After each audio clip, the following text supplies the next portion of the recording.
வாழ்க நிரந்தரம் வாழ்க தமிழ் மொழி வாழிய வாழியவே. வானம் அளந்ததனைத்தும் அளந்திடு வன்மொழி வாழியவே. ஏழ்கடல் வைப்பினும் தன் மனம் வீசி இசை கொண்டு வாழியவே. எங்கள் தமிழ் மொழி எங்கள் தமிழ் மொழி என்றென்றும் வாழியவே என்று எல்லாம் வல்ல தமிழ் அன்னையின் திருத்தாள்களை வணங்கி இப்படி ஒரு அற்புதமான நிகழ்வை மிகச் சிறப்பாக ஏற்பாடு செய்திருக்கிற நம்முடைய சில்வர் லைன் ஸ்கூலின் தாளாளர் திரு சங்கர் பிபிஏ பிஎல் அவர்களை வணங்கி, முதல்வர் புகழ்வெளி சங்கர் எம்எஸ்சி எம்எட் அவர்களையும் வணங்கி, சிறப்பு விருந்தினராக இங்கு வருகை புரிந்திருக்கக்கூடிய doctor S Muthunagai MA MPhil PhD அவர்களையும் அன்பாக வணங்கி மகிழ்கிறேன். இது ரொம்ப ஒரு அழகான ஒரு மாலை பொழுது மக்களே, அவ்வளோ மகிழ்வாக இருக்குது. நீங்கள்லாம் இன்றைக்கி ஒரு அழகான ஒரு பாடல்களையும் அல்லது உங்கள் குழந்தைகளுடைய நடனங்களையும் பார்க்கலாம் அப்படின்னு உட்காந்துருக்குறீங்க. ஆனால் எதுக்குடா இப்படி 2 ஸ்பீக்கர்ஸ் எல்லாம் கூட்டிகிட்டு உட்கார வச்சுட்டு டக்குன்னு ப்ரோக்ராமை ஸ்டார்ட் பண்ணுங்க, ஒரு டான்ஸை பார்த்துட்டு போகிறோம் அப்படின்ற உங்கள் மைண்ட் வாய்ஸ் எங்களுக்கு நல்லாவே கேட்குது. ஆனாலும் நம்ம எப்படிப்பட்ட ஒரு தமிழ் சமுதாயம் அப்படின்னா, நம்முடைய பண்பாடும் வரலாறும் மிக பெருசு. இந்த மாதிரியான ஸ்பீக்கர்ஸ் எல்லாம் ஏன் கூட்டிகிட்டு வரோன்னா, 4 நல்ல வார்த்தைகளை நீங்கள் காதில் வாங்கிட்டு போகிறதுக்காக தான். திருக்குறள்லாம் படிச்சிருக்கோம்ல, செவிக்கு உணவு இல்லாத போது டீச்சர்ஸ் சொல்லக்கூடாது, பேரண்ட்ஸ் தான் சொல்லணும். செவிக்கு உணவு இல்லாத போது, ஆஹா பெருசாக கைத்தட்டுங்க பார்க்கலாம். பரவாயில்ல, உங்கள் மாணவர்கள் மட்டும் இல்லை, உங்கள் பெற்றோர்களுமே மிகவும் அறிவு நிரம்பியவர்கள் தான். எனக்கு என்ன பெரிய மகிழ்ச்சி அப்படின்னு சொன்னால், முதல்ல 2 குழந்தைகள் பேசினாங்க. அந்த ஹரிதா அப்படிங்கிற குழந்தையும் நிவேதிகாவும் எவ்வளோ அழகாக சொன்னாங்க. ஹரிதா, எப்பவுமே ஒரு ஸ்கூல் அப்படிங்கிறது எங்களுக்கு 2வது வீடு அப்படின்னு சொல்லுவாங்க. ஆனால் அந்த பொண்ணு சொல்கிறா, எங்கள் ஸ்கூல் தான் எங்களுக்கு முதல் வீடுன்னு சொல்லி. அப்போ எந்த அளவுக்கு இங்கே இருக்கக்கூடிய ஆசிரியர்கள் அவங்கள பார்த்துக்கிட்டு இருப்பாங்க. மிகப்பெரிய கைத்தட்டல் கொடுங்க நிவேதிதாவுக்கும் ஹரிதாவுக்கும். நிவேதிகா அவ்வளவு அழகான அழகு தமிழில் அப்படி பேசினாங்க. நம்ம பாரம்பரிய உடையை அணிஞ்சு உண்மையிலேயே அவ்வளவு மகிழ்ச்சி. சங்கர் சார் அவர்களே நிறைய இடங்களில் போய் பேசியிருக்கிறேன் நான். நிறைய பள்ளிகள், கல்லூரிகள், எங்கெங்கேயோ நாடுகளுக்கெல்லாம் போயிருக்கிறோம். ஆனால் இப்படி ஒரு மன நிறைவை நான் குழந்தைகள்கிட்டேருந்து எடுத்துக்கிறது சத்தியமாக இதுதான் முதல் முறை. அவங்க சொல்லி கொடுத்த எதையும் சொல்லலை, அவங்க மனசோட ஆழத்துலேருந்து சொல்கிறாங்க. எங்கள் ஸ்கூலை பாருங்கள், எங்கள் கேம்பஸை பாருங்கள், எப்படிப்பட்ட மரங்கள் எப்படி இருக்குது, நீங்கள்லாம் பெற்றோர்களாக இதை எங்களுக்கு உறுதிப்படுத்தி கொடுங்க, எங்களுக்கு ஒரு நல்ல ஒரு எதிர்காலத்தை உருவாக்கி கொடுங்க அப்படின்னு சொல்கிறாங்க. இவ்வளவு கிரெடிட்ஸும் உங்களுடைய பள்ளியின் தாளாளரான சங்கர் சார் அவர்களையே சாரும் அப்படிங்கிறதுல எனக்கு ரொம்ப மகிழ்ச்சி. வந்ததுலேருந்து கவனிக்கிறேன், ஒவ்வொரு விஷயத்தையும் அவ்வளவு நுணுக்கமாக சார் செஞ்சுக்கிட்டே இருக்கிறாங்க. ஒரு சிறந்த தலைவனுக்கான அடையாளம் என்ன அப்படின்னா, ஒரு படையை வழிநடத்தி செல்லும்போது பின்னாடி நின்றுக்கிட்டு முதல்ல சோல்ஜர்ஸை அனுப்புகிறவர் சிறந்த ஒரு தலைவன் கிடையாது. தான் முன்னாடி நின்று செய்யணும். அந்த பண்பும் தகுதியும் கொண்ட மிகச்சிறந்த மனிதரான உங்கள் பள்ளியின் தாளாளர் அவர்களுக்கு மிகப்பெரிய கைத்தட்டலை உங்கள் சார்பாக கொடுங்க. பாருங்கள், எல்லாரும் சேர்ந்து கைத்தட்டும் போது எவ்வளோ சந்தோஷமாக இருக்குது. கைத்தட்டுறதையே நம்ம மறந்துட்டோம். அந்த குழந்தைங்களுக்குலாம் நீங்கள் அவ்வளோவா கைத்தட்டலை, மறுபடியும் அந்த குழந்தைங்களுக்கு பெருசாக கைத்தட்டுங்க பார்ப்போம். நல்லா, இவ்வளோதானா? நம்ம குழந்தைங்களுக்கு இவ்வளோதான் கைத்தட்டலாம். இதே எனர்ஜி இந்த நிகழ்வு நிறைவடைய வரைக்கும் இருக்கணும்.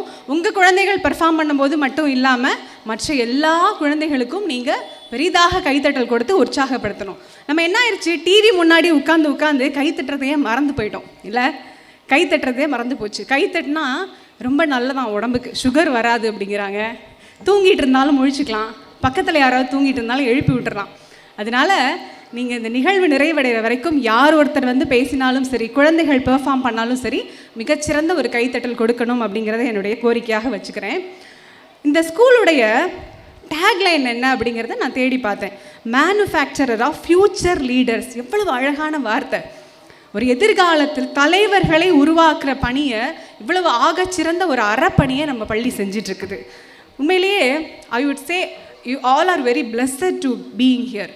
சீரியஸ்லி, அவ்வளோ ஒரு அழகான கேம்பஸ், அவ்வளோ ஒரு சிறந்த ஆளுமை மிக்க தலைவர்கள், அவ்வளவு நல்ல ஆசிரியர்கள் முன்னாடி உங்கள் குழந்தைங்க படிக்கிறாங்க. நண்பர்களே, ஒரு பள்ளி அப்படிங்கிறது சாதாரணமான விஷயம் கிடையாது. நம்ம எந்த மதத்தை சேர்ந்தவங்களாகவும் இருக்கலாம். நம்ம கோவிலுக்கு போவோம், அல்லது சர்ச்சு போவோம், மசூதி போவோம். உலகத்தில் எங்கெங்கேயோ சிறந்த இடங்களுக்கெல்லாம் இருக்கக்கூடிய கோயில்கள், திருத்தலங்களுக்கு போகிறோம். அங்கே ஒரு 3 வயசு மதிக்கத்தக்க உங்கள் குழந்தைய நீங்கள் விட்டுட்டு வீட்டுக்கு வந்துடுவீங்களா நிம்மதியாக? ஒரு மணி நேரம் இந்த குழந்தை கோயிலுக்குள்ளே விட்டுட்டு வரலாம் அப்படின்னு நம்ம வரமாட்டோம். ஆனால் ஒரு பள்ளிக்கூடத்தில் ஒரு 3 வயது குழந்தைய நம்ம விட்டுட்டு வர்றோம் அப்படின்னா அந்த பள்ளி அப்படிங்கிறது எவ்வளவு புனிதமான இடம் இல்லை? அப்படிப்பட்ட ஒரு புனிதமான இடங்களையே மிகச்சிறந்த பள்ளியை நீங்கள் தேர்ந்தெடுத்ததுக்காக உங்கள் எல்லாருக்கும் என்னுடைய சார்பில் மிகப்பெரிய ஒரு பாராட்டை நான் தெரிவிச்சுக்கிறேன். உண்மையிலேயே அவ்வளோ மகிழ்ச்சி வந்ததுலேருந்து. ஒவ்வொரு விஷயமும் அந்த குழந்தைகளுடைய அறிவும் அவங்க கற்றுக்கக்கூடிய விஷயமும் அவங்களுடைய அந்த விஷன் இருக்கு இல்லையா, அது வந்து ஒரு பெரிய வியப்பை எனக்கு கொடுக்குது. இதை விட என்ன வேணும் நம்ம பிள்ளைங்களுக்கு? ஒரு நல்ல விதையை குழந்தைகள் மனசில் விதைச்சிட்டோம் அப்படின்னா அவங்க எதிர்காலம் உறுதி செய்யப்படும். அந்த விதத்தில் மிகச்சிறந்த இடத்த நீங்கள் இறைவன் அருளால் தேர்ந்தெடுத்து உங்கள் குழந்தைகளை இங்கே வந்து சேர்த்துருக்குறீங்க. அவங்களுக்கு ஒரு நல்ல எதிர்காலத்தையும் நல்ல ஒரு சூழலையும் உருவாக்கி கொடுத்த இறைவனுக்கு என்னுடைய சார்பில் நன்றியை தெரிவிச்சுக்கிறேன். ஔவையார் அழகாக சொல்லுவாங்க, வரப்பு உயர நீர் உயருமா. வரப்பு உயரமாக இருந்தால் அதுக்கு தகுந்த மாதிரி நீர் உயரும், நீர் உயர நெல் உயரும், நெல் உயர குடி உயரும், குடி உயர கோல் உயரும், கோல் உயர கோன் உயர்வான்னு. அந்த மாதிரி தான் ஒரு பள்ளியும். நம்ம குழந்தைகளுக்கு எந்த அளவுக்கு அவங்க கொடுக்குறாங்களோ அந்த அளவு அந்த குழந்தைகள் மிகச்சிறந்த இடத்தை அடைவாங்க. அதே ஔவையார் இப்போ அறம் செய்ய விரும்பு அப்படின்னு சொல்கிறாங்க. நம்ம சொல்லி கொடுத்தா இந்த காலத்தில் யாரும் கேட்குறதில்ல. அதே இது ஒரு பாடல் மூலமாக சொன்னால் நம்ம குழந்தைகள் அழகாக கேட்பாங்க. நம்ம பிரின்ஸிபல் மேம் பேசும்போது சொன்னாங்க, அவங்களுடைய ஃப்யூச்சர் விஷனில் ஏஐ டூலெல்லாம் வச்சு சொல்லிக் கொடுக்க போகிறோம் அப்படின்னு சொல்லிட்டு. அப்படி இந்த காலத்துக்கு ஏற்ற மாதிரி அவங்க குழந்தைகளுக்கு இவ்வளவு கல்வி அறிவை எடுத்துகிட்டு போகிறது எவ்வளவு அழகான விஷயம். ஔவையார் என்ன சொல்கிறாங்க, நம்ம குழந்தைகளுக்கு என்ன சொல்லிக் கொடுக்குறோம்? அறம் செய்ய விரும்பு என்றார் அவ்வை, தர்மம் செய்யுங்கள், அன்பே தெய்வம் என்றார் பெரியோர், அன்புடன் வாழுங்கள். அறம் செய்ய விரும்பு என்றார் அவ்வை, தர்மம் செய்யுங்கள், அன்பே தெய்வம் என்றார் பெரியோர், அன்புடன் வாழுங்கள். யாரும் தீமை செய்தாலும் நீங்கள் நன்மை செய்யுங்கள், யாரும் பொய்யை சொன்னாலும் நீங்கள் மெய்யை சொல்லுங்கள். நேர்மையாய் வாழ்வதில் தோல்வியே இல்லையே தங்கங்களே, நாளை தலைவர்களே, நம் தாயும் மொழியும் கண்கள் சிங்கங்களே, வாழும் தெய்வங்களே, நம் தேசம் காப்பவர் நீங்கள். பார்த்தீங்களா, நான் பாடணுன்னே தான் நீங்கள் எல்லாரும் என்னை கவனிக்கிறீங்க. பேசும்போதும் கவனிக்கணும்.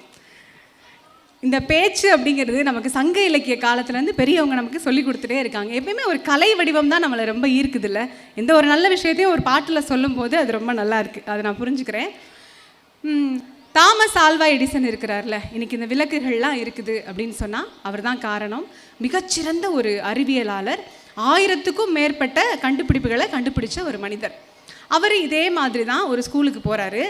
அவருடைய காலகட்டத்தில் நம்ம ஸ்கூல் மாதிரி நல்ல ஸ்கூல் கிடைக்கல, சில்வர் லைன் ஸ்கூல் மாதிரி ஏதோ ஒரு பள்ளிக்கு போகிறாரு. அங்கே இருக்கக்கூடிய ஆசிரியர் என்ன பண்ணுறாங்க, இவர்கிட்ட ஒரு கடிதத்தை கொடுத்து உங்கள் அம்மா கிட்ட போய் இதை கொடு அப்படின்னு சொல்லி கொடுத்து விட்டுறாங்க. தாமஸ் ஆல்வா எடிசனும் வீட்டுக்கு வந்து அம்மா கிட்ட அந்த கடிதத்தை கொடுக்குறாரு. அவங்க அம்மா அதை பிரித்து படிச்சுட்டு அப்படியே என்ன பண்ணுறாங்க, அவங்க கண்ணில் இருந்து கண்ணீராக பெருகுது. அம்மா ஏம்மா அழுகிறீங்க அப்படின்னு சொல்லி எடிசன் கேட்கும்போது அவரோட அம்மா சொன்னாங்களாம், கண்ணா உனக்கு சொல்லி கொடுக்குற அளவுக்கு எங்கள் பள்ளியில் திறமை மிக்க ஆசிரியர்கள் இல்லை, அதனால் உங்கள் பிள்ளையை நீங்கள் வீட்டிலையே வச்சு சொல்லிக் கொடுங்கன்னு சொல்லி இதில் எழுதியிருக்காங்கப்பா, இனிமேல் அம்மாவே உனக்கு சொல்லித்தரேன் அப்படின்னு சொல்லி அவங்க அம்மா அந்த குழந்தையை வீட்டில் வச்சே சொல்லி கொடுக்குறாங்க. அவர் பிற்காலத்தில் நிறைய கண்டுபிடிப்புகள் கண்டுபிடிச்சார். இன்றைக்கும் உலகம் உள்ள வரைக்கும் அவருடைய பெயர் நிலை பெற்று இருக்கும். அந்த அளவுக்கு எடிசன் வளர்ந்தார். நாட்கள் சென்றன, அவங்க தாயாரும் மறைந்து விட்டார். ஒரு நாள் எடிசன் தன்னுடைய வீட்டில் பழைய பொருட்களெல்லாம் எடுத்து பார்க்கும்போது அந்த கடிதம் அவருடைய கையில் கிடைக்கிது. அந்த கடிதத்தை பிரித்து படித்து பார்க்குறாரு. ஆனால் உண்மையிலேயே அந்த கடிதத்தில் என்ன எழுதியிருந்துச்சு அப்படின்னு சொன்னால், உங்கள் பையனுக்கு கொஞ்சம் மூளை சரியில்லை, அவன் வந்து மனநலம் குறைவாக இருக்கிற குழந்தையாக இருக்கிறான், இவனெல்லாம் எங்கள் ஸ்கூலில் வச்சு சொல்லிக் கொடுக்க முடியாது, இனிமேல் உங்கள் குழந்தைக்கு இந்த வீட்டில் இடம் இல்லை அப்படின்னு எழுதியிருந்திருக்கு. ஆனால் அந்த தாய் அந்த விஷயத்தை அந்த குழந்தையிடம் எப்படி சொல்லியிருக்கிறாங்கன்னு பார்த்தீங்களா? அப்படியே மாற்றி சொல்லி அவனுக்கு மோட்டிவேஷன் கொடுத்ததுனால இன்றைக்கி நமக்கு ஒரு மிகச்சிறந்த அறிவியல் கண்டுபிடிப்பாளரை நம்ம கண்டுபிடிச்சிருக்கோம். ஆக ஒரு பெற்றோர்களாக நமக்கு இருக்க வேண்டிய கடமை என்ன தெரியுமா? என்றைக்குமே நம்ம குழந்தைங்களை இன்னொரு குழந்தைங்களோட கம்பேர் பண்ணவோ அல்லது எதிர்மறையான விஷயங்களையோ குழந்தைகளுக்கு செய்யாதீங்க. அவன் பாரு எவ்வளோ மார்க் வாங்கியிருக்கான் பார்த்தியா, நீ என்ன இவ்வளோ மார்க் வாங்கியிருக்க அப்படிலாம் கேட்காதீங்க. உங்களுடைய குழந்தையின் தனித்திறமை என்னவோ அதை கண்டுபிடிச்சு அதற்கான சரியான பாதையில் வழி நடத்துனீங்க அப்படின்னு சொன்னால் அந்த குழந்தை மிகப்பெரிய உயரத்தை அடையும். இப்போ நம்ம ஸ்கூல்லையே பார்த்தீங்கன்னா எக்ஸ்ட்ரா கரிக்குலரில் எவ்வளோ விஷயங்கள் சொல்லித்தராங்க. Bharatham, yoga, silambam, kung fu, keyboard, archery, இத்தனை விஷயங்கள் இருக்குது. அப்போ ஒரு அகடமிக்ஸ் அப்படிங்கிற நோக்கத்திலேயே நம்ம குழந்தைகளை கொண்டு போகாமல் அவங்களுக்குள்ள தனித்திறமை இருக்குல்ல, அது என்னன்னு கண்டுபிடிச்சு அதில் அந்த குழந்தைய நீங்கள் ஈடுபடுத்தும் போது ஆட்டோமேட்டிக்காக அவன் அகடமிக்ஸ்லேயும் சிறந்த ஒரு நிலையை அடைவான். இன்றைக்கி நம்ம முன்னாடி இருக்கக்கூடிய மிகப்பெரிய பிரச்சனை இந்த செல்ஃபோன். எத்தனை பேர் உங்கள் வீட்டில் குழந்தைங்க கிட்ட செல்ஃபோனை கொடுக்குறீங்க? தொந்தரவு பண்ணும்போது இந்தான்னு கையில் கொடுக்குற பேரண்ட்ஸ் பரவாயில்ல, ஒத்துக்கிறீங்களே, இவ்வளோ பேர் கொடுக்குறீங்களா? சரி, இனிமேல் கொடுக்காதீங்க. செல்ஃபோனை வாங்கிட்டு நம்ம ஸ்கூலில் கூட்டிகிட்டு வந்து சேர்த்து சிலம்பம் கிளாஸில் சேர்த்துவிட்டு சிலம்பத்தை கையில் கொடுங்க. இனிமேல் கொடுக்கலாமா? கீபோர்டை கையில் கொடுக்கலாமா? உங்கள் குழந்தைக்கு எதில் ஆர்வங்கிறத கண்டுபிடிச்சி அதுக்காக கீபோர்டு கிளாஸ் போகிறேம்மான்னு சொல்கிறவனா இல்லை எனக்கு சிலம்பம் தாண்டா பிடிக்கணும் அதில் சேர்த்து விடக்கூடாது. அந்த குழந்தைக்கு எது விருப்பமோ அந்த துறையில் அவனை கொண்டு வாங்க. மிகப்பெரிய ஒரு சவாலான நிறைந்த காலகட்டத்தில் இருக்கிறோம் நாம் நண்பர்களே, அதை நீங்கள் புரிஞ்சுக்கங்க. பயங்கரமான ஒரு யுகம், ஏஐ யுகம் ஸ்டார்ட் ஆகிடுச்சு. எங்கே பார்த்தாலும் ஒரு நெட்வொர்க்கிங் பயங்கரமாக இருக்குது. ஆன்லைன், குழந்தைங்களுக்கு எல்லாமே ஃபோனில் கிடைக்குது. அப்போது இந்த இடத்துல ஒரு பெற்றோராக நம்முடைய கடமையை ரொம்ப சரியாக செய்ய வேண்டிய ஒரு இடத்துல இருக்கும். லேசாக பிசகுனாலும் நம்முடைய கனவும் நம்ம குழந்தைகளுடைய எதிர்காலமுமே சேர்ந்து பாழாகக்கூடிய தருணத்தில் இருக்கும்.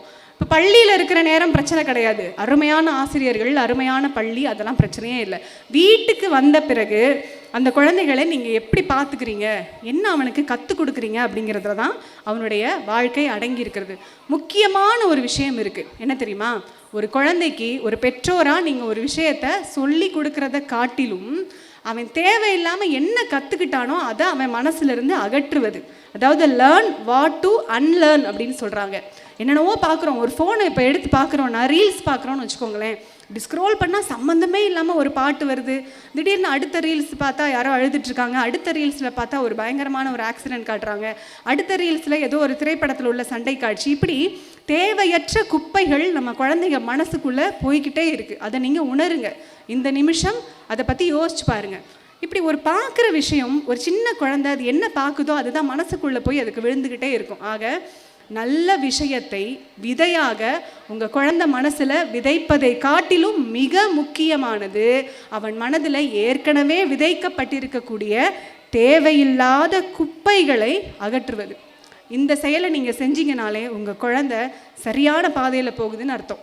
அதே போல் உங்களுடைய பிள்ளைகளுக்கு இப்படி தான் யோசிக்கணும் அப்படின்னு சொல்லி கொடுக்காதீங்க. இப்படி யோசிக்கணும்னு சொல்லி கொடுக்காம யோசிக்கிறதுக்கு கற்றுக் கொடுத்தா போதுமானது. அவன் என்ன யோசிக்கணுங்கிறத நீங்கள் சொல்லக்கூடாது. இப்படி தான் தம்பி, இப்படி தான் பாப்பா அப்படின்னு சொல்லிவிட்டு அவனுக்கு ஒரு அழகான வழியை காட்டுங்க. வீட்டுக்கு வர்றாங்க அப்படின்னா அவங்களுடைய காலணிகளை நேர்த்தியாக வாசலில் கழட்டி விடுறதுலேருந்து உள்ளே போய் மறுநாளுக்கு தேவையான புத்தகங்களை, அந்த பாட வேலைக்கு தேவையான புத்தகங்களை எடுத்து வைக்கிற வரைக்கும் கைட் பண்ணுங்கள். நமக்கு நிறைய வேலை இருக்கும். காலையில் 6 மணிலேருந்து ராத்திரி 11 மணி வரைக்கும் சீரியல் ஓடுது இல்லையா? அதெல்லாம் நம்ம பார்த்து தான் ஆகணும். ஆனாலும் கூட நம்ம குழந்தைகள் தானே நமக்கு முக்கியம். நம்ம தொலைக்காட்சி பார்க்குறத விடவும் நம்ம வீட்டில் உண்மையிலேயே சமைக்கிறத விட இப்போல்லாம் புக் பண்ணவே தேவையில்லை. நம்ம குக் பண்ணி சாப்பிட்றத விட புக் பண்ணி சாப்பிட்டுக்கலாம்ல. இப்போது அந்த அளவுக்கு எல்லாம் மாறிடுச்சு. இன்றைக்கி நமக்கு முக்கியமானது நம்ம பிள்ளைகளை சரியான வழியில் நடத்துறது தான். அப்போ அந்த குழந்தைகளுக்கு ஒரு அமைதியான மனசு இப்போ தேவை. எந்த பிள்ளையாவது ஒரு நிமிஷம் ஒரு இடத்துல உட்காருதா பார்க்குறீங்களா? இப்போ நம்மெல்லாம் ஒரு 20 வருஷம் 30 வருஷத்துக்கு முன்னாடி குழந்தைகளாக இருந்தபோது உட்கார்ந்து அமைதியாக இருக்கிறதுக்கு ஒரு வாய்ப்பு இருந்துச்சு. இப்போ இல்லை. ஒன்று டிவி பார்த்துட்ருக்கான், இல்லைனா வெளியில் போய் உட்காந்துருக்கான், விளையாடுறான். ஒரு அமைதி அப்படிங்கிறதே குழந்தைகள் மனசில் இல்லாமல் போயிடுச்சு. நீங்கள் நல்லா அப்சர்வ் பண்ணி பாருங்கள். நல்லா படிக்கக்கூடிய குழந்தைகள், மனசு அமைதியாக இருக்கக்கூடிய குழந்தைகள் தான் படிப்பாங்க. மனம் அமைதியாக இருந்தால் தான் அது ஒரு ஆழ்கடலையும் கூட வாங்கி வைத்து கொள்ளக்கூடிய ஒரு நிலை உடையதாக இருக்கும். அதனால் இதை நீங்கள் கற்றுக்கணும். இதில் ஆசிரியர்களுக்கும் மிகப்பெரிய பங்கு இருக்குது. இப்போ நம்ம தேசம் பொதுவாக பார்த்திங்கன்னா ஆசிரியர்களை கொண்டாடக்கூடிய ஒரு தேசம். இதை மாதிரி நம்ம பாரதத்தை போல் ஒரு தேசத்தை நீங்கள் பார்த்துருக்கவே முடியாது. இப்போது சாதாரண ஒரு ஆசிரியராக இருந்து குடியரசுத் தலைவராக உயர்ந்த ஒருவருடைய பிறந்த நாளை தான் நம்ம டீச்சர்ஸ் டேயாக கொண்டாடுறோம் தானே. யார் அவர்? நேருவா? டாக்டர் ராதாகிருஷ்ணன் அவர்கள். பாருங்க, அப்போ ஒரு ஆசிரியருடைய மதிப்பு. அதே போல ஒரு ஜனாதிபதியாக இருந்து தன்னுடைய ஓய்வுக்கு பிறகு ஒரு டீச்சராக குழந்தைகளை எவ்வளோ முடியுமோ அவ்வளவு சந்திச்ச ஒரு ஜனாதிபதியும் இருந்தார். அவர் யாரு? சத்தமா சொல்லுங்க. Very good. நல்ல கை தட்டுங்க. நல்ல பெற்றோர்கள் வந்து ஃபயராக இருக்கிறீங்க. Seriously very good. இப்படி ஆசிரியர்களை கொண்டாடக்கூடிய தேசம் நம்ம தேசம். ஒரு ஆசிரியரை வச்சு தான் ஒரு குழந்தையுடைய கேரக்டர் என்னன்னே நம்ம மதிப்பிடுவோம். நம்ம எல்லாம் ராமாயண கதை கேட்டிருக்கோம்ல, ராமன் பற்றிலாம் தெரியும்ல. ஒரு தடவை ராமன் சீதையை திருமணம் செஞ்சுக்கிறதுக்கு சுயம்பரத்துக்கு போகிறாரு. சுயம்பரம்னா ஒரு பெண் தனக்கான ஒரு துணையை தானே தேர்ந்தெடுப்பாங்க, அதுதான் சுயம்பரம் இல்லையா? அப்படி போகும்போது அவர் யார் கூட்டிகிட்டு போகிறா அப்படின்னா, விஸ்வாமித்திரங்கிற ஒரு முனிவர் சீதையோட ஊருக்கு அழைச்சிட்டு போகிறார். அப்போ ராமர் வந்த உடனே சீதையோட அப்பா பேர் ஜனகர். அவர் என்ன செய்கிறாரு, ராமனை பார்த்த உடனே என்ன ராமன் சுயம்பரத்துக்கு வந்திருக்காரா, இவ்வளோ பெரிய ராஜாவோட புள்ள அப்படின்னு நினச்சா கூட அவர் மனசுக்குள்ள ஒரு சின்ன சங்கடம் இருக்குது. என்ன அப்படின்னா, இவர் தசரதனோட பையனாச்சே அப்படின்னு நினைக்கிறார். தசரதனுக்கு 60,000 மனைவிகள் அப்படின்னு சொல்கிறாங்க. அதனால ஐயோ அவருடைய பையனே அப்படின்னு நினைக்கும்போது இந்த சைக்காலஜியை புரிஞ்சுக்கிட்ட நம்ம விஸ்வாமித்தர் ராமனை எப்படி இன்ட்ரடியூஸ் பண்ணார் தெரியுமா?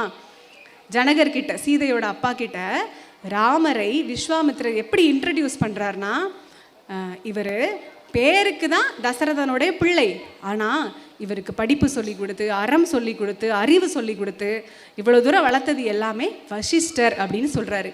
இந்த பதிலில் கன்வின்ஸ் ஆன உடனே தான் நம்முடைய சீதையின் திருமணம் நடந்தது. அப்போ பாருங்கள், கடவுளாகவே இருந்தாலும் ஒரு டீச்சர் நல்ல சர்டிஃபிகேட் கொடுத்தாதான் அவங்கள வந்து நம்ம ஒத்துக்குவோம் சிறந்த மாணவன் இல்லையா? அதே போல் நம்ம டீச்சர்ஸ் இருக்காங்களே நம்ம ஸ்கூலில், அவங்க கொடுக்குற இன்ஸ்ட்ரக்ஷனை கரெக்டாக ஃபாலோ பண்ணிடுங்க. அதுக்கு மேலே நீங்கள் ஒன்றும் செய்யவே வேண்டாம். குழந்தைங்க கரெக்டாக சாப்பிட்றாங்களா அப்படின்னு சொல்லுவாங்க. அப்படி இல்லைன்னா அதுக்குரிய சரியான உணவு, சரிவிகித உணவு, கண்டதெல்லாம் வாங்கி கொடுக்காம ரொம்ப ஆரோக்கியமான உணவு கொடுத்து விடுங்க. ஒரு டீச்சர்ஸ் இன்றைக்கி இதை படிக்கணும் அப்படின்னு சொல்லி கொடுத்து விட்டாங்கன்னா உடனே அந்த குழந்தைகளை படிக்க வைங்க. இதுக்கு மேலே நீங்கள் செய்ய வேண்டிய ஒன்றுமே இல்லை. மற்ற எல்லாமே நம்மளுடைய பள்ளியில் இருக்கக்கூடியவங்களே பார்த்துக்குவாங்க.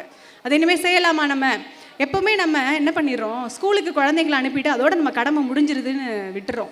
என்கிட்டலாம் ஒரு பேரண்ட்ஸ் கேட்குறாங்க, ஏங்க 2 மாதம் லீவ் விட்றீங்க, ரொம்ப சேட்டை தாங்க முடியல, ரொம்ப இம்சையாக இருக்குது, 2 மாதம் லீவில் எங்களால் சமாளிக்கவே முடியல, ஒரு 2 நாள் லீவ் விட வேண்டியதானே அப்படின்னு கேட்குறாங்க.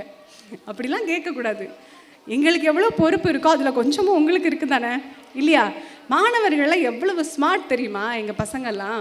அதை ரசிக்கணும், அப்போ தான் அதை வந்து உணர முடியும். ஒரு பையன்கிட்ட சர்க்கரை அப்படின்னு ஒரு சொல்லை கொடுத்து வாக்கியத்தில் அமைச்சு எழுது அப்படின்னு கேட்டேன். அது அந்த காலத்துலேருந்து இருக்குல்ல, வாக்கியத்தில் அமைத்தெழுதுன்னு நிறைய பேர் சாய்ஸில் விட்டுருப்பீங்க. வாக்கியத்தில் அமைச்சு எழுதுவாங்க, ஒரு வேர்டை கொடுத்து வாக்கியத்தில் அமைக்கணும். அப்போ சர்க்கரை அப்படின்னு கொடுத்தாச்சு, அவனும் பதில் எழுதிட்டான். நான் பேப்பர் திருத்தும் போது பார்க்குறேன், அதில் எழுதியிருக்கான் நான் காஃபி குடித்தேன் அப்படின்னு எழுதியிருந்தான். என்னடா காஃபி குடிச்சியா அப்படின்னு சொல்லி கூப்பிட்டு நான் என்ன கேட்டேன் உங்ககிட்ட, சர்க்கரைன்னு ஒரு சொல்ல கொடுத்து வாக்கியத்தில் அமைச்சு எழுதுன்னு கொடுத்துருக்குறேன், நீ காஃபி குடிச்சான்னு எழுதியிருக்கேன் என்னடா அப்படின்னு கேட்குறேன். அவன் சொல்கிறான், மிஸ் சர்க்கரை காஃபியில் கரைஞ்சிருச்சு மிஸ் அப்படிங்கிறான். என்ன ஒரு குசும்பு பாருங்க. சரி, இப்போ நான் மார்க் கொடுக்குறதா இல்லையா? அவன் சொன்னது லாஜிக்காக கரெக்டு தானே. சர்க்கரைன்னு நான் ஒரு விஷயத்தை கொடுத்தேன், அதை காஃபின்னு அவர் குடித்ததுனால காஃபியில் கரைஞ்சிருச்சான், வேறு வழி இல்லை மார்க்கு கொடுத்தேன், அப்புறம் என்ன பண்ண சொல்கிறீங்க? அதே மாதிரி இந்த ஆண் குழந்தைகள் பெண் குழந்தைகளுக்கு ரொம்ப பெரிய ஒரு வேறுபாடு இருக்குங்க. ஆம்பளை பிள்ளைங்க எல்லாத்தையுமே ஈஸியாக எடுத்துகிட்டு போயிடுவாங்க, பெண் குழந்தைகள் ரொம்ப சின்சியராக இருப்பாங்க. இப்போ முதல்ல வந்து பேசினாங்களா நம்ம ஹரிதாவும் நிவேதிதாவும், அது மாதிரி பொம்பளை பிள்ளைங்க ரொம்ப சின்சியராக இருக்கும். பசங்க அப்படியே ரொம்ப எதையுமே ஃப்ரீயாக எடுத்துக்குவாங்க. அதெல்லாம் நம்ம அவங்ககிட்ட கற்றுக்கணும், மனசை எப்படி ஃப்ரீயாக வச்சுக்கிறதுன்னு. இப்படி தான் ஒரு டெஸ்ட்டில் பேப்பர் திருத்தி கொடுக்குறேன். ஒரு பையன் 98க்கு 2 மார்க் தான் வாங்கியிருந்தான் பையன். ஒரு பெண் குழந்தை என்ன பண்ணுச்சு, அது 100க்கு 98 மார்க் வாங்கியிருக்குது. சரிங்களா? பேப்பரை கொடுத்துட்டு நான் போயிட்டேன். திரும்பி கொஞ்ச நேரத்தில் வந்து பார்க்குறேன், அந்த 98 மார்க் வாங்கின பிள்ளை ஏங்கி ஏங்கி அழுதுட்டுருக்கு. எதுக்குமா அழுகிற அப்படின்னா, 2 மார்க் போயிடுச்சு மிஸ், நான் எவ்வளோ கஷ்டப்பட்டு எழுதுனேன் தெரியுமா அப்படின்னு சொல்லி ஒரே அழுக. சரின்னு இந்த பக்கம் பார்க்குறேன், அந்த 2 மார்க் வாங்கின மாணவன் அவ்வளோ சந்தோஷமாக சிரித்து விளையாடிக்கிட்டு இருக்கான் பக்கத்தில் ஃப்ரெண்ட்ஸோடு சேர்த்து. டேய் என்னடா 98 மார்க் வாங்கிட்டு அந்த பிள்ளை வந்து அப்படி அழுதுகிட்டு இருக்கு, நீ 2 மார்க் வாங்கிட்டு சிரிச்சிட்ருக்க அப்படின்னு கேட்டால் அவன் சொல்கிறான், நான் 2 மார்க்கே வாங்குவேன்னு நினைக்கல, ஒன்றுமே எழுதலை பேப்பரில், 0 வரும்னு நினச்சேன், யார் பாவப்பட்டு 2 மார்க்காவது போட்டிருக்கீங்கல்ல, பரவாயில்ல மிஸ் அப்படின்னு சொல்கிறான். பாருங்கள், இந்த மாதிரியான ஒரு மனநிலையை நம்ம குழந்தைங்க கிட்ட இருந்து கற்றுக்கணும் மக்களே. எப்பவுமே நம்ம குழந்தைகளை அவங்க உலகத்துக்குள்ளே போய் பார்த்தோன்னா ரொம்ப இன்ட்ரெஸ்டிங்காக இருக்கும். அவங்க அளவுக்கு நம்ம இறங்கிடணும். அவங்க மனசில் என்ன ஓடுது, அவங்களுக்கு என்ன தேவை, இந்த மாதிரியான விஷயங்களெல்லாம் நம்ம பார்க்கணும். சிம்பிளாக சொல்லணுன்னா ஒரு 5 விஷயங்கள், மாணவர்களாக இருந்தாலும் சரி இல்லை பெற்றோர்களாக இருந்தாலும் சரி, நம்ம ஒரு 5 ரூல் சொல்லித்தரேன். அது எப்போவுமே மனசில் வச்சுக்கோங்க. நம்பர் 1 என்ன அப்படின்னா, ஏதாவது ஒரு விஷயத்தில் பெருசாக நம்பிக்கை வைங்க. அது எதுவாக வேணால் இருக்கலாம். உங்களுடைய எய்மாக இருக்கலாம், அல்லது கடவுள் நம்பிக்கையாக இருக்கலாம். இதை தான் செய்யணுன்ற ஒரு டெட்டர்மினேஷன், இப்படி தான் இதை நோக்கி தான் நம்ம போகிறோம் அப்படின்னு ஒரு எய்மை வந்து நம்ம செட் பண்ணணும். நம்பர் 1. நம்பர் 2 என்ன தெரியுமா? நம்மளுடைய தாய் தகப்பனை மதிக்கணும். மாணவர்களாக இருந்தாலும் சரி, நம்ம பெற்றோர்களாக இருந்தாலும் சரி, நம்ம வீட்டில் இருக்கக்கூடிய நடமாடக்கூடிய கடவுளாக விளங்கக்கூடிய தாய் தகப்பனை நிச்சயமாக நம்ம மதிக்கணும். நம்பர் 3 என்ன தெரியுமா? தினமும் 3 மணி நேரமாவது உட்கார்ந்து படிக்கணும். மாணவர்கள்னா, பெற்றோர்கள்னா தினம் 3 மணி நேரமாவது அந்த குழந்தைக்கு என்ன செய்யலாம் அப்படிங்கிறத அவங்க கூட நீங்கள் அந்த நேரத்தை ஒதுக்கணும்.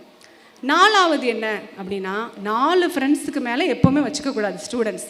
நிச்சயமாக பெரிய கேங் சேர்த்துக்கிறது இல்லை குரூப் ஸ்டடீஸ் பண்ணுறோன்னு அதெல்லாம் இல்லை. 4 நண்பர்கள் நம்மளை சுற்றி அழகாக இருந்தால் போதும். அதே போல் நம்பர் 5 என்ன அப்படின்னு பார்த்தீங்கன்னா, 5 வருஷத்தில் இந்த 4ஐயும் நம்ம சரியாக பின்பற்றினா 5 வருஷத்தில் நம்ம வாழ்க்கை மாறும் அப்படின்னு நீங்கள் நம்பணும். இந்த 5 ரூல்ஸும் நம்ம வாழ்க்கையில் ஃபாலோ பண்ணும்போது நிச்சயமாக உங்கள் குழந்தையுடைய வளர்ச்சியும் சரி, உங்களுடைய வளர்ச்சியும் எப்போவுமே மிக உயர்வாகவே இருக்கும். அதை யாராலுமே தடுக்கவே முடியாது. அந்த அளவுக்கான ஒரு மந்திரம் இது.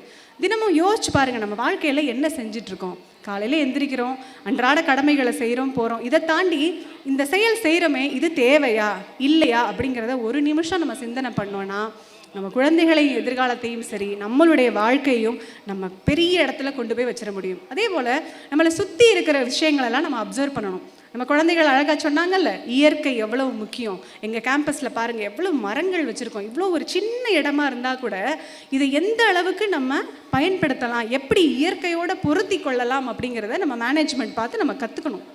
ரொம்ப முக்கியம் மரம் வளர்க்குறது. அழகாக சொன்னாங்க அந்த குழந்தை, எவ்வளவு முக்கியம் அப்படிங்கிறது. ஒரு சின்ன ஒரு கிளி மரத்தில் வந்து உட்கார்ந்து போனால் கூட அதை ரசிக்கிற மனநிலை நமக்கு வேணும். நம்மளை சுற்றி நிறைய சந்தோஷம் கொட்டி கிடக்குது, அதெல்லாம் நம்ம தவற விட்டுட்டு எதையோ நோக்கி நம்ம ஓடிக்கிட்டு இருக்கிறது தான் நம்முடைய வாழ்க்கையாக இருக்கிறது. இதெல்லாம் நம்ம மாற்றிக்கணும். எல்லாமே சந்தோஷம்தான். அந்த விண்ணில் ஆனந்தம், இந்த மண்ணில் ஆனந்தம், அடிபூமி பந்தை முட்டி வந்த புல்லில் ஆனந்தம், வெயிலின் சுத்தம் ஆனந்தம், மழையின் சத்தம் ஆனந்தம், அடமழையில் கூட சாயம் போக வானவில் ஆனந்தம், வாழ்வில் நூறானந்தம், வாழ்வே பேரானந்தம், பெண்ணே உன் விழியால் பிறர் கழுதால் கண்ணீரும் ஆனந்தம் ஆனந்தம், பச்சை கிளிகள் தோளோடு பாட்டுக்குயிலோ மடியோடு, பூலோகம் ஆனந்தத்தின் எல்லை, இந்த பூமிக்கு கண்ணீர் சொந்தம் இல்லை. இந்த பாடலை நான் பாட காரணமே அந்த குழந்தை தான். நிவேதிதா பேசும்போது சொன்னாங்க, எப்பவுமே உங்களுக்காகவே வாழாதீங்க, பிறருக்காக வாழுங்கன்னு சொன்னாங்கல்ல. எவ்வளவு அழகு. நல்ல கைதட்டல் கொடுங்க. ரொம்ப நிறைவாக நான் மதுரைக்கு திரும்பி போவேன். இவ்வளவு முத்தான 2 குழந்தைங்க, இவ்வளவு அழகாக. இந்த குழந்தைங்க எப்படி இந்த வயசில் இத்தனை சிந்தனை. இது வந்து ஆசிரியர் சொல்லி கொடுத்து பேசுறது நிச்சயமாக கிடையாது நண்பர்களே. அந்த குழந்தைகள் அதை புரிஞ்சு பேசினாங்க, அதுதான் மிகப்பெரிய விஷயம். நிறைவாக இலக்கியத்திலேருந்து ஒரே ஒரு செய்தியை மட்டும் சொல்லி நிறைவு செய்கிறேன். சூளாமணி அப்படின்னு சொல்லி நம்ம ஐஞ்சிறுங்காப்பியங்களில் ஒரு புத்தகம் இருக்குது. அதில் அந்த பாட்டை நான் சொல்லலை, ஆணை துறப்ப அப்படின்னு ஆரம்பிக்கும். அந்த கருத்தை மட்டும் நான் சொல்லிட்டு விடைபெற விரும்புகிறேன். என்ன அப்படின்னா, நம்மளை மாதிரி ஒரு தினம் அன்றாட வாழ்க்கையில் பல பிரச்சனைகள் இருக்கக்கூடிய ஒரு ஆள் காட்டுக்குள்ளே திடுன்னு ஓடிக்கிட்டு இருக்கிறாரு. ஏன் அப்படின்னா, அவரை ஒரு பெரிய யானை துரத்திட்டு இருக்கு. நல்ல கவனிங்க, ஒரு யானை துரத்துது. காட்டுக்குள்ளே இவர் ஓடிக்கிட்டு இருக்கிறாரு. எப்படி தப்பிக்கிறதுன்னு தெரியலை. அந்த இடத்துல ஒரு பெரிய பாழும் கிணறு இருக்குது. சரி, கிணத்துல இறங்கி தப்பிச்சிடலாம் அப்படின்னு சொல்லி என்ன பண்ணுறாரு, அந்த கிணத்துல அந்த புற்கற்றைகள்லாம் இருக்கும் இல்லையா, அதெல்லாம் பிடிச்சி சரசரன்னு கிணத்துல இறங்கிட்டு கீழே பார்க்குறாரு. பயங்கர விஷம் வாய்ந்த பாம்புகள் எல்லாம் சுற்றி கீழே இருக்குது. இப்போ இறங்கவும் முடியாது. அப்போ அந்த புற்கற்றைகளை பிடிச்சி தொங்கிட்டு இருக்கிறாரு. மேலே பார்த்தா யானை, கீழே பார்க்குறாரு கொடிய விஷம் வாய்ந்த பாம்புகள் எல்லாம் இருக்குது. இப்போ அவருக்கு என்ன சாய்ஸு? ஒன்று யானைக்கிட்ட மிதி வாங்கணும், அப்படி இல்லைன்னா பாம்பு கிட்ட கடி வாங்கணும். நம்மளாக இருந்தால் என்ன பண்ணுவோம்? வாழ்க்கையே முடிஞ்சிருச்சுடா அவ்வளோதான் அப்படின்னு சொல்லி ஒன்று கையை எடுத்துருவோம், இல்லை மேலே போயிடுவோம் தானே. ஆனால் அவர் என்ன பண்ணாராம், இப்படியே சுற்றி பார்க்குறாரு. அந்த இடத்துல ஒரு மரம் இருக்குது மேலே. அந்த மரக்கிளை அந்த கிணற்றுக்குள்ளே நீட்டிகிட்டு இருக்கு. அதில் தேன் கூடு தெரியுது. அதுலேருந்து ஒரு தேன் துளி சொட்டுற நிலைமையில இருக்குது. அடடா, தேன் சொட்ட போகுது, நம்ம அந்த தேனை ருசிக்கலாம் அப்படின்னு சொல்லி தன்னோட நாக்கை நீட்டி அந்த சொட்டுகிற தேனை பருகுவதற்காக அவர் முயற்சி பண்ணாராம். இது நம்முடைய சங்க இலக்கியம் சொல்கிற பாடல். நண்பர்களே, நம்முடைய வாழ்வில் 1000 சூழ்நிலைகள் இருக்கும். தினமும் வாழ்வுன்றதே ஒரு போராட்டம் தான். தினமும் எந்திரிச்சதுலேருந்து நாம் இரவு படுக்கைக்கு போகிற வரைக்கும் நிறைய போராட்டங்கள் இருந்தாலுமே அந்த வாழ்வு அந்த நிமிஷம் வைத்திருக்கக்கூடிய இன்பத்தை நாம் நுகர கற்றுக்கிட்டோன்னா, கொஞ்சம் பொறுப்புணர்வோடும் கொஞ்சம் தெய்வ பக்தியோடும் கொஞ்சம் ஒழுக்கத்தோடும் இருந்துட்டோன்னு சொன்னால் நாம் ஜெயிக்கிறத யாராலையும் தடுக்க முடியாது. இதை தான் நான் சொல்ல விரும்புகிறேன். எப்பவுமே ஊக்கத்தோடு இருக்கணும். Motivation is very important. நம்முடைய தெய்வ புலவர் வள்ளுவரும் இந்த ஊக்கமுடைமை என்ற அதிகாரத்தில் இந்த விஷயங்களை ரொம்ப அழகாக சொல்கிறாரு. இந்த சக்ஸஸ் அப்படின்றது இருக்குல்ல, அதை நம்ம தேடி போக தேவையில்லையா. சக்ஸஸ் அதுவே அட்ரஸ் கேட்டுக்கிட்டு போகுமா. யார்கிட்டனா, யார் ஒருத்தர் ஊக்கத்தோடு இருக்கிறாங்களோ அவங்கள நோக்கி தான் போகுமா. இதை ரொம்ப அழகாக சொல்கிறாரு. ஆக்கம் அதர்வினாய் செல்லும் அசைவிலா ஊக்கமுடையான் உழை. இந்த குறளில் ரொம்ப முக்கியமானது அசைவிலா அப்படிங்கிற ஒரு சொல். அசைவிலா ஊக்கம், எந்த டீவியேஷனும் ஆகாமல் எப்பயும் ஊக்கத்தோடு நம்ம இருந்தோன்னா நம்ம வெற்றி பெறுவதை யாராலையும் தடுக்க முடியாது. இந்த அழகான ஒரு மாலை பொழுதில் இங்கே இருக்கக்கூடிய அனைத்து பெற்றோர்களுக்கும் ஆசிரியர்களுக்கும் பள்ளி நிர்வாகத்தினருக்கும் என்னுடைய வாழ்த்தையை கூறி, வெற்றி எல்லாம் உங்க கூட வரும், நீங்க போற இடம் நல்ல பெருமை பெறும். வெற்றி எல்லாம் உங்க கூட வரும், நீங்க போற இடம் நல்ல பெருமை பெறும். சத்தியத்தை தினம் காத்து வரும், அந்த சாமி தரும் நல்ல 100 வரும். சத்தியத்தை தினம் காத்து வரும், அந்த சாமி தரும் நல்ல 100 வரும் என்று உங்கள் அனைவரையும் வாழ்த்தி, முத்தமிழ் எப்படி 3 பிரிவோ அதே போல் ஒரு பள்ளி மாணவர் அப்படின்னு வரும்போது பெற்றோர்கள், மாணவர்கள், ஆசிரியர்கள் இந்த 3 பேரும் ஒன்றா சேர்ந்தாதான் நம்மால் ஒரு சிறந்த எதிர்காலத்தையும் ஆகச்சிறந்த தலைவர்களையும் உருவாக்க முடியும் என்று கூறி, எப்போதும் ஊக்கத்தோடு இருங்க, குழந்தைகளை நல்வழியில் நடத்துங்க. நம்ம பள்ளி இன்னும் 10,000 ஆண்டு, 10,000 தாண்டி இது 23வது ஆண்டுங்கிறதே மிகப்பெரிய சாதனை. 23 வருடங்கள் ஒரு பள்ளியை நடத்துறதுங்கிறது ரொம்ப அருமையான பணி. இன்னும் 100, 1000, 10,000, 10,000 ஆண்டுகள் நம்முடைய பள்ளி இந்த அழகான சேவையை செய்து நம்முடைய மக்களுக்கும் நம்ம குழந்தைகளுக்கும் ஒரு அழகான வாழ்வை உருவாக்கி தர எல்லாம் வல்ல ஈசனை வணங்கி வாய்ப்பிற்கு நன்றி பாராட்டி விடைபெறுகிறேன். வணக்கம்.